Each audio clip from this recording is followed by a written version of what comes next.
What is going on with my marigolds? What is this? I've been putting my neem oil, I've been putting my pesticides just to protect my flowers, and all of a sudden this is taking place. Can someone please tell me what's going on? What is this web of death? Look at all that little nasties. Look at all of them moving around. What in the world? What is going on with my marigolds? What is this? What is going on with my marigolds? What is this? I've been putting my neem oil, I've been putting my pesticides just to protect my flowers, and all of a sudden this is taking place. Can someone please tell me? Happy sunrise, everybody. So this one we might actually have to do a two-part video because there is some great context to this. And as you guys saw in that last video, she's getting overran by whether it be mites, aphids, pest, webbing, whatever you want to call it. Around this time of season, everyone's getting reaped and havocated by some type of pest if you were not prepared. So I think it's about time that we provide how to be preventative instead of how to deal with the situation in the moment.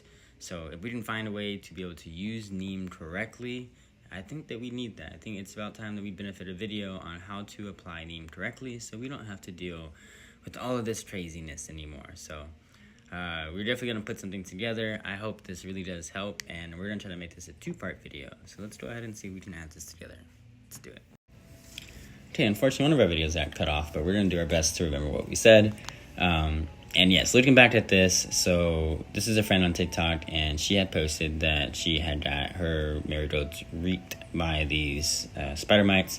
If you guys are familiar, spider mites are not fun. They are not a good plant or pest to deal with. They do come in swarms, and the second you see them, it's kind of already too late. So this is why we talk about being preventative and working on things beforehand. So we got to make sure that we really nail down these IPMs. Okay, we're going to keep saying this all the time. IPM stands for Integrated Pest Management. You can have an organic integrated pest management. You can have a non-organic integrated pest management. At the end of the day, as long as you have some form of IPM, you're going to be a lot better, and you're going to bring your pests down to about 50% less and a lot less stress. That's one of the biggest parts. So remember, when we talk about doing any type of IPMs, we do it biodynamically as much as possible. So therefore, we try to find the best alignment of time and energy when working with these kind of things. These flowers would have got sprayed for us around the new moon of a flower time, as close as possible. What that means is that the difference between spraying on full moon and new moon for us, we harvest all of our plants, our above ground solar and lunar pranic plants around the full moon. So if you're harvesting leafy greens, fruits, tomatoes, okra, strawberries, anything like that, you don't really want them tasting like any kind of chemical or stuff when you're right about to harvest them. You typically only want water to touch them, if that. So therefore, if we're going to be spraying something, we don't want to align our spraying time with the time of our harvesting time, okay? At least not for that crop. The time that we want to spray something is going to be the opposite time of the alignment, meaning that if we want to work and harvest these beautiful flowers, then we want to spray them when all of the energy is not in the flowers. So what's going to happen in the full moon, all of the water, the oils, the energetic energy all goes up to the top of the plants, the flowers, the fruits, and all that during the full moon. And then during the new moon, it all shoots down to the roots, and it fills up the roots like potatoes, carrots, all that kind of stuff. So therefore, if we want to align our spraying of our plants for these top plants, we want to make sure that we're spraying these around the time of the new moon. Because therefore, all of that, all of the chemical and stuff, it's not going to be mixing in a lot with the plant itself. Also, the plants have these things called stomata. So they're going to be helping close the plants, or they're going to be, you don't want the oil to be going inside of the stomata. So I hope we got the water part.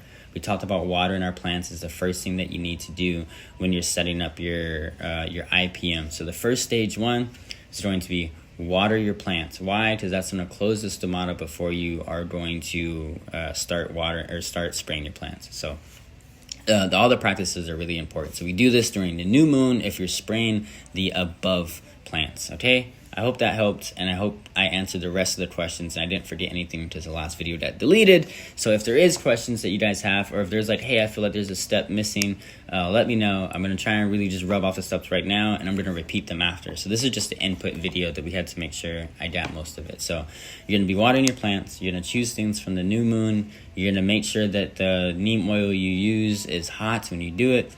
You're going to also make sure that you're rinsing your plants off. And a few other things. I'm pretty sure I just lost like a couple stuff, but I just want to make sure that a lot of the good information is in this short little clip. So hope it helps. Remember, we do most of our harvesting for above ground crops during the full moon.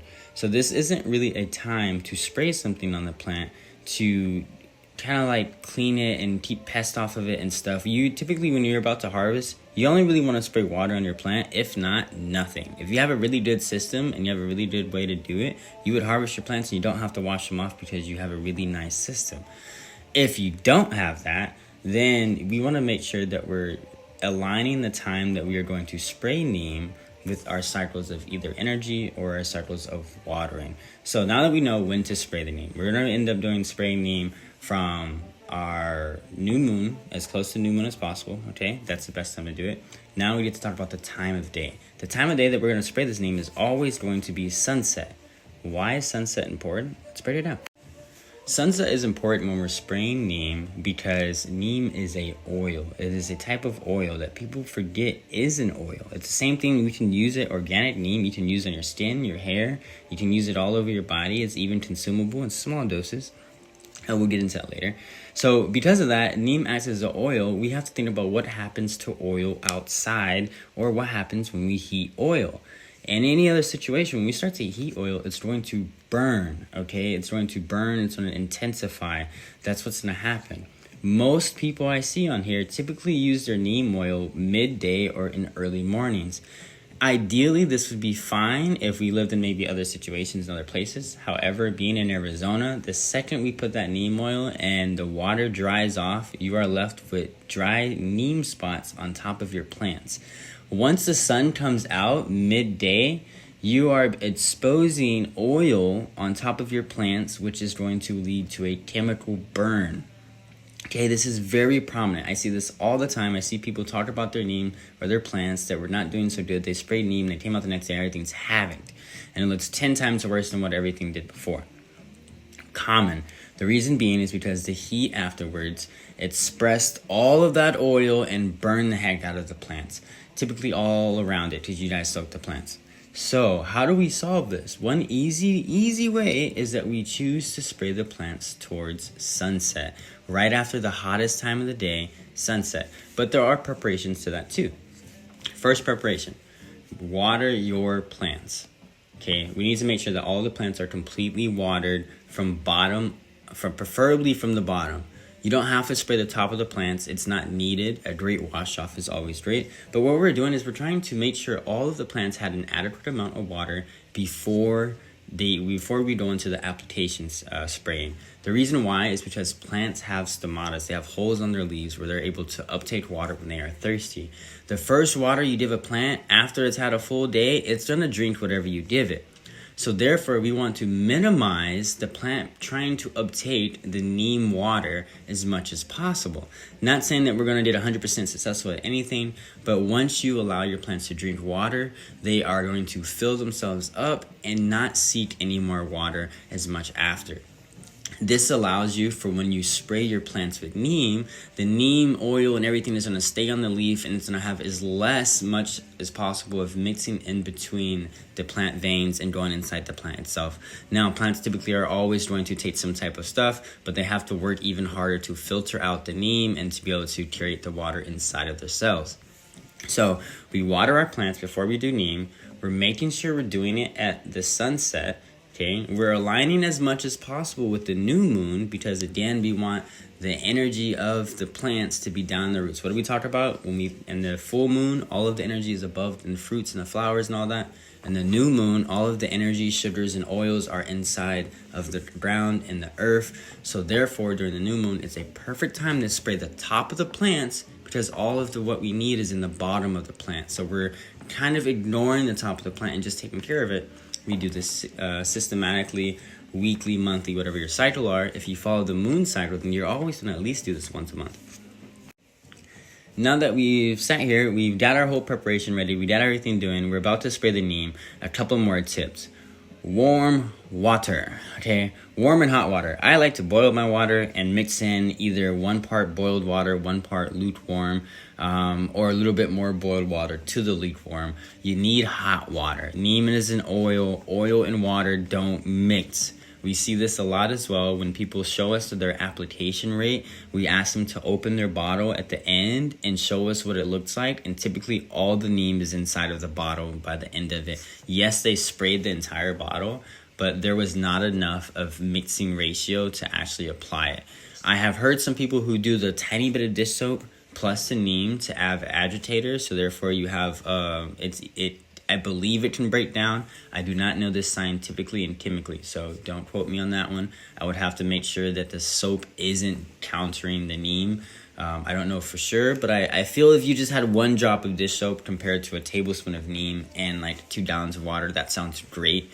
But again, we have to double check. At the end of it though, you need hot water. Hot water is going to be able to help dissolve and move the neem through your sprayer. So no, neem is not going to fully dissolve in water. That doesn't happen like that. But what it can do is it is going to help the neem move through your sprayer, okay? That's the important part. If your sprayer is not dialed down to the right nanometers, or whatever they're called, to be able to allow the water and the neem out of it, a lot of time that happens too. People's sprayers caked up with neem and they're not getting the amount that they actually need. They're just kind of rinsing off their plants. Okay, how are we looking? I think we got a lot of things talked about so far, all the way up into the application. So now that we got warm water, we're spraying the neem. We're going to soak the plant all the way fully. Again, the tops of the plants, all around, everything about the plant, soak it 100% as much as we can. Okay? We finally got to the actual application rate. Next, we have how to make sure we don't mess this up in the long run without burning our plants. This means that we do this on sun